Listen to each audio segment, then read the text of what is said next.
বেশ কিছুদিন ধরেই গাজায় যুদ্ধবিরতি নিয়ে আলোচনা চলছে, কিন্তু তা বাস্তবায়ন সম্ভব হয়নি। আর এই জন্য ফিলিস্তিনি সশস্ত্র গোষ্ঠী হামাসকে দায়ী করেছেন মার্কিন প্রেসিডেন্ট ডোনাল্ড ট্রাম্প।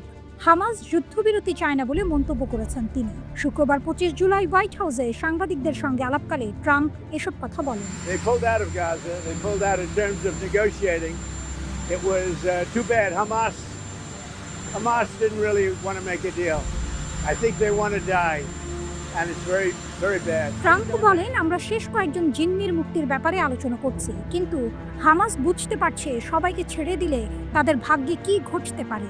এ কারণেই তারা যুদ্ধবিরতিতে যেতে চাচ্ছে না। তিনি আরো বলেন, হামাস সত্যিকার অর্থে কোনো চুক্তিতে যেতে চায় না। আমার মনে হয় তারা মারা যেতে চায়। এটা খুবই দুঃখজনক। They really didn't want to make a deal. I saw that.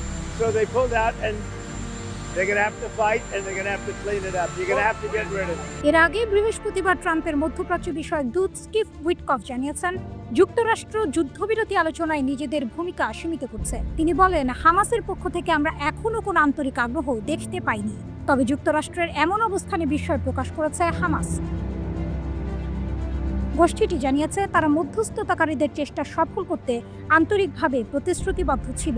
তাদের গঠনমূলক ও ইতিবাচক অবস্থানকে কাতার ও মিশর স্বাগত জানিয়েছে বলেও দাবি করেছে হামাস।